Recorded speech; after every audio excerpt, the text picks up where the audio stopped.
ॐ नमो भगवते वासुदेवाय। ॐ नमो भगवते वासुदेवाय। ॐ नमो भगवते वासुदेवाय।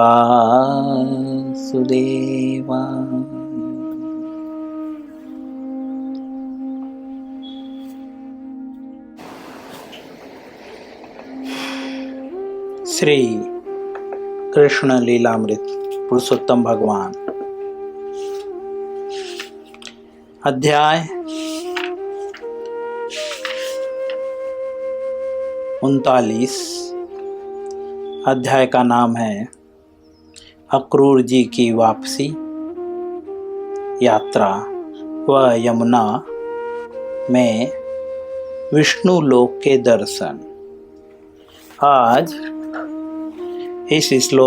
इस अध्याय का जो है 9वां दिन है। हम लोग पढ़ रहे हैं। भगवान सबको सांत्वना देते हैं कि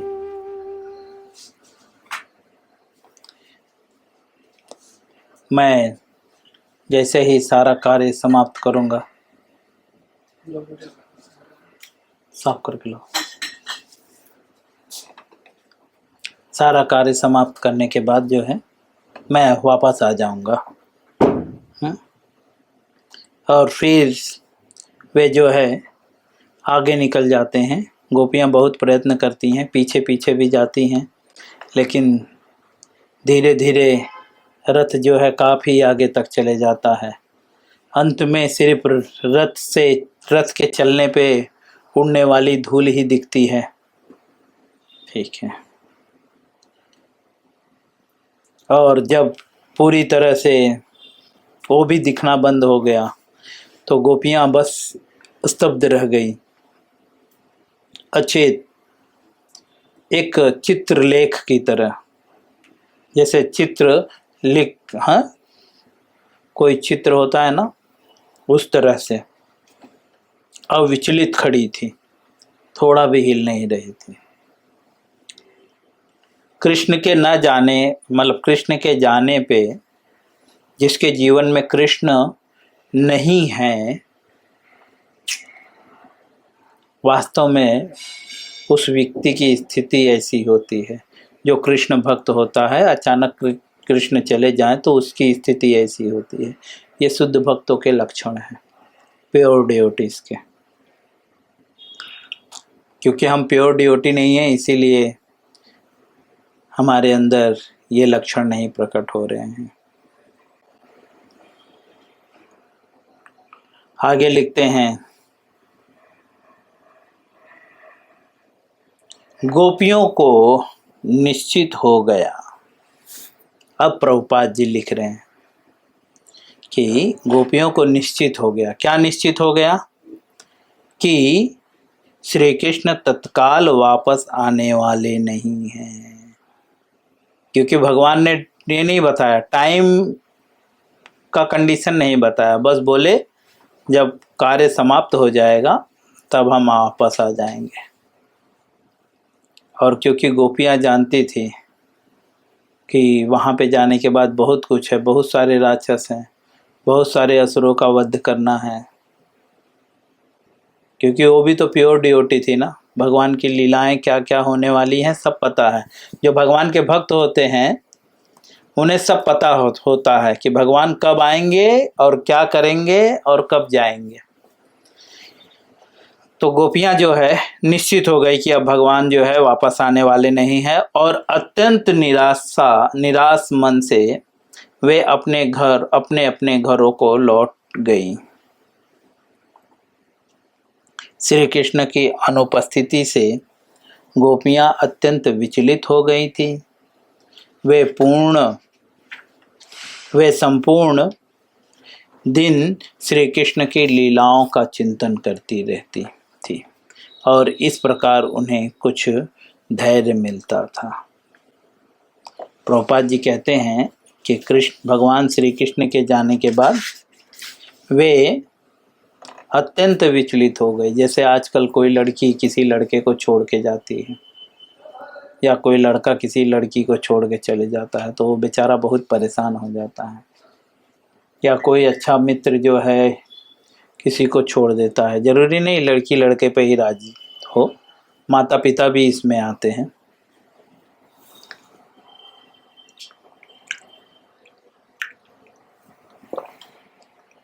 माता पिता भी आते हैं, भाई बहन भी आते, भाई भाई भी आते हैं। यह तो प्रेम की बात है। जो वास्तव में प्रेम होता है वहाँ पे जो है यह सारी फीलिंग होती है। बस मटेरियल प्रेम और स्पिरिचुअल प्रेम में अंतर क्या है कि ये कुछ ही दिनों का रहता है, कुछ दिन बाद बदल जाता है, और स्पिरिचुअल प्रेम जो है वो कभी बदलता नहीं है। तो गोपियाँ विचलित थीं, अत्यंत विचलित थीं, क्योंकि श्री कृष्ण की अनुपस्थिति में।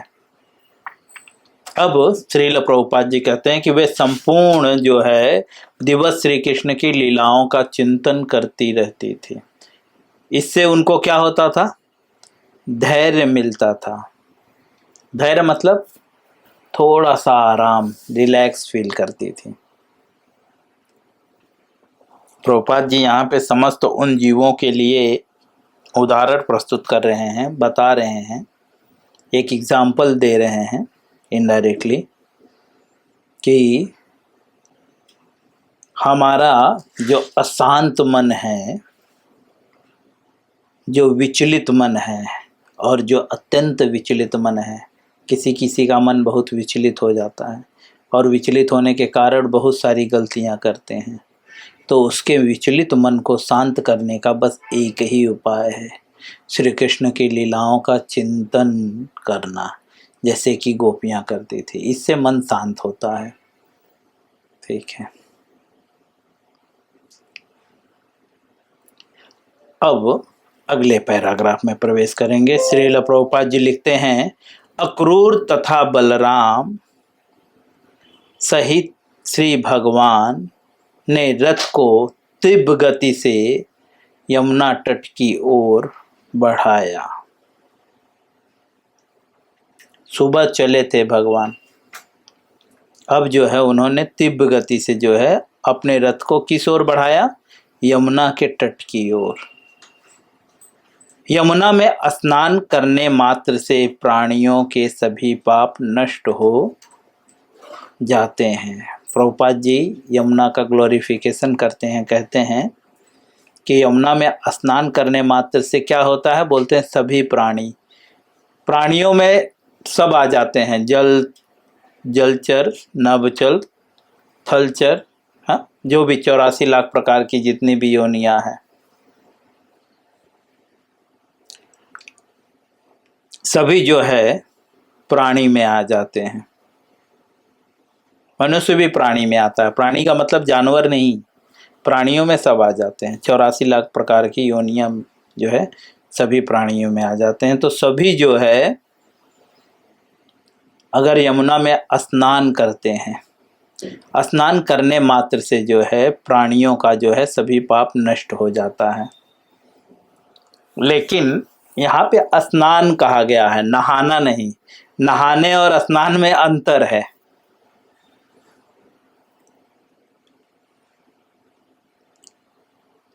जब भारतीय शब्द है ना, भारत में हिंदी शब्द जो है यह प्रत्येक शब्दों के एक अलग भावार्थ होते हैं। ठीक है।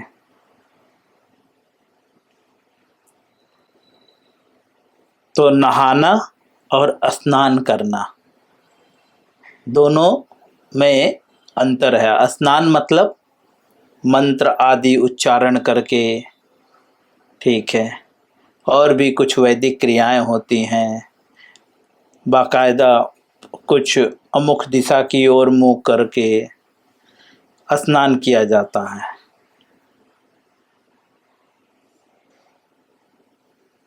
इसीलिए कहते हैं गंगा स्नान। गंगा नहाना नहीं बोलते। ठीक है।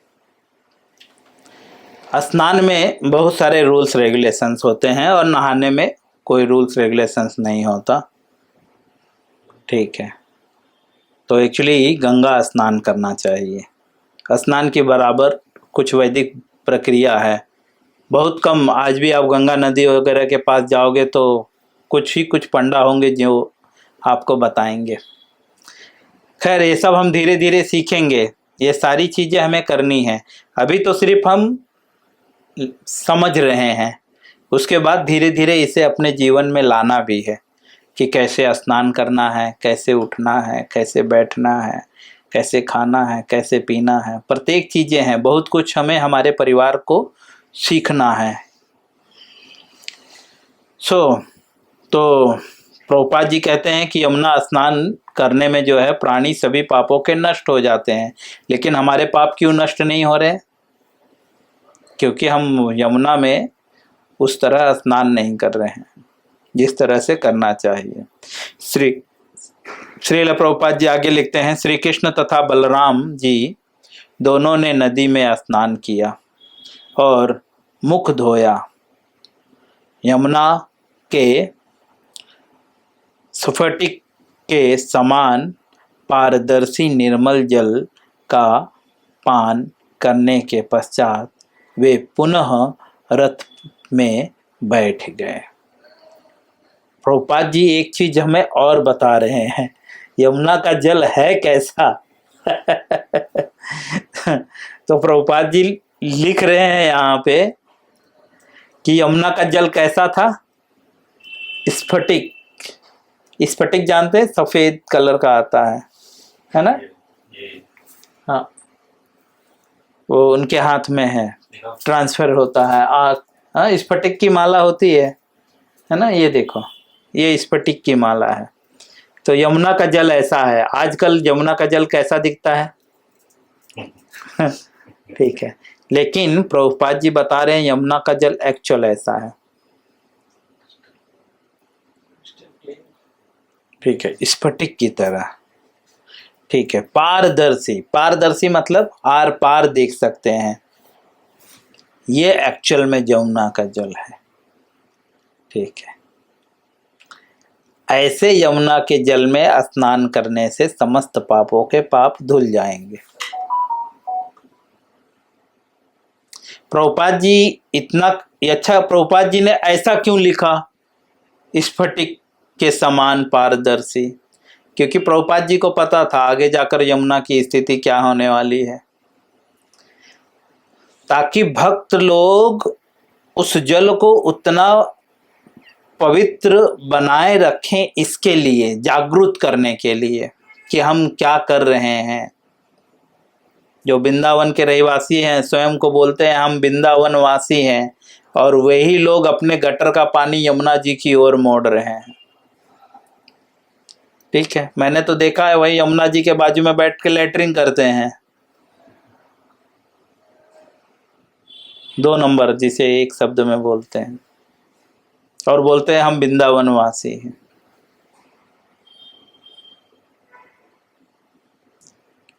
ठीक है, तो ये सारी चीजें मैं इसलिए बता रहा हूं ताकि हम समझें कि वृंदावन वासी है या वृंदावन बासी है।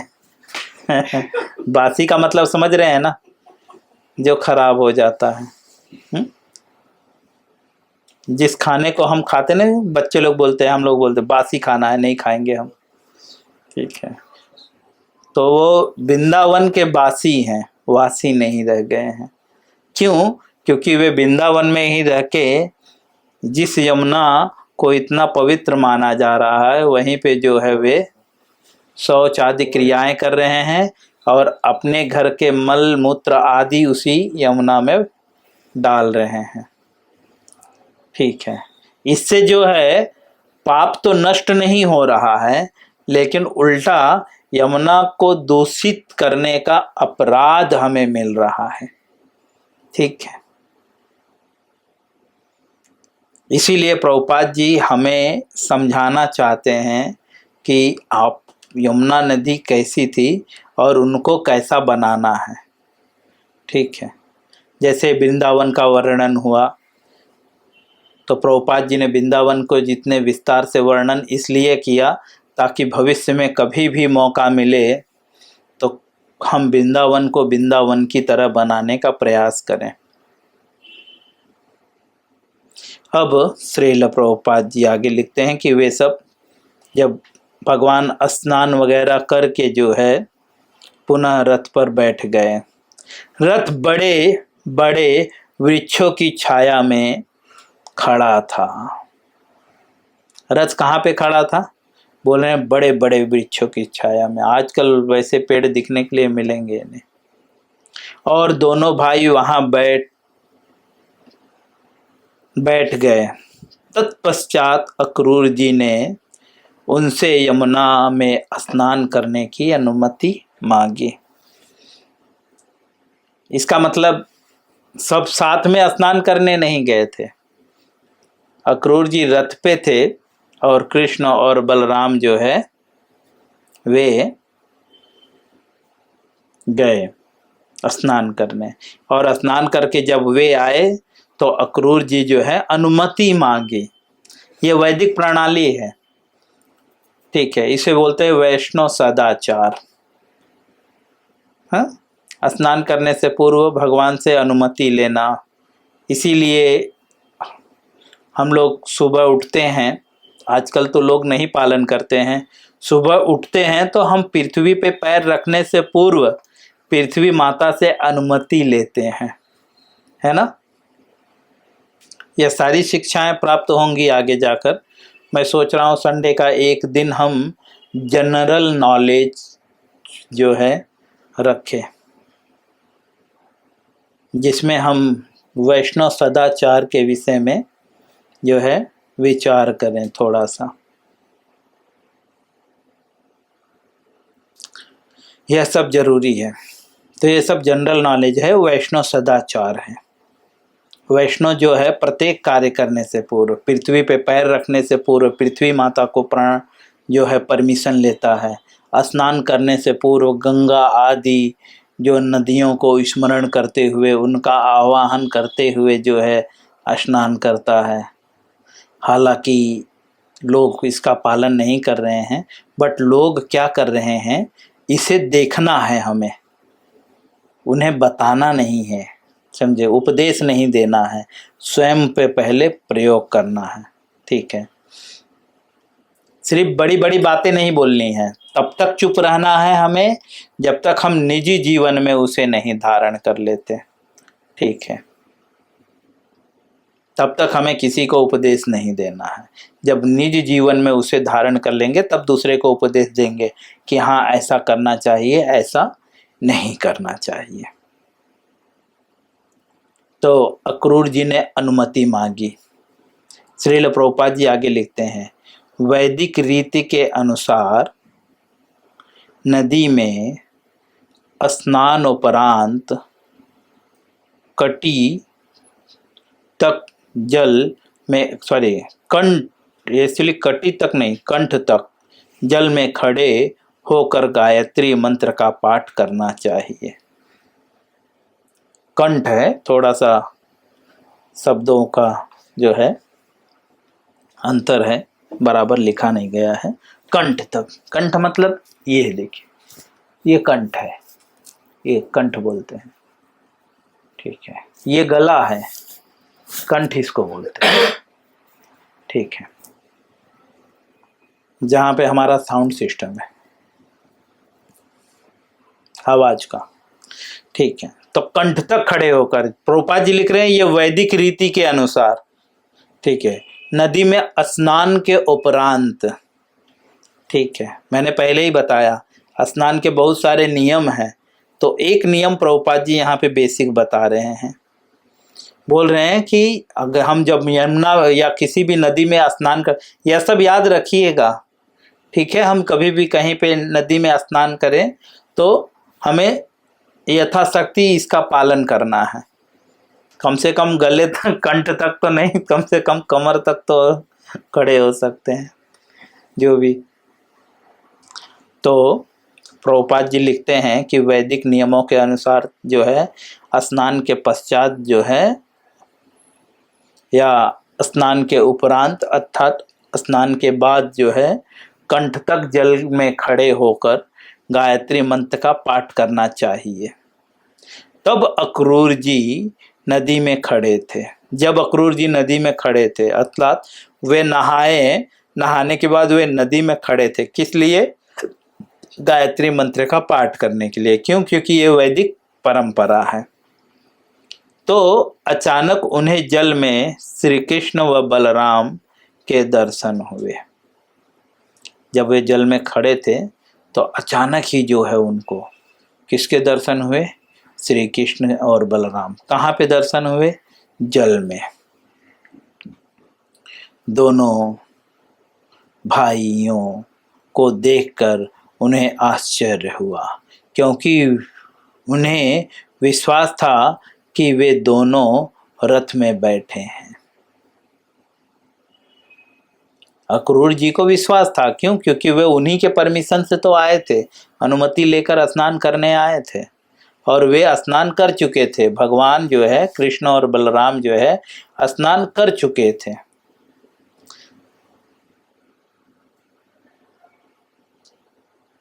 तो भी यहाँ पे उनको दर्शन हुए और उन्हें विश्वास था कि वे वहां पे बैठे हैं। भ्रमित होकर वे तत्पश्चात क्योंकि उन्हें विश्वास था कि वे दोनों रथ में बैठे हैं।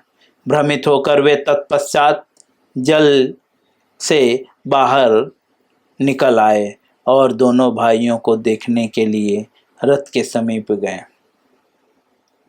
प्रभुपाद जी लिखते हैं कि वह भ्रमित हो गए, कंफ्यूज हो। विश्वास तो था लेकिन यहाँ पे भगवान को जैसे ही उन्होंने जल में भगवान को देखा, जब जल में वे खड़े थे, क्योंकि जल कैसा था?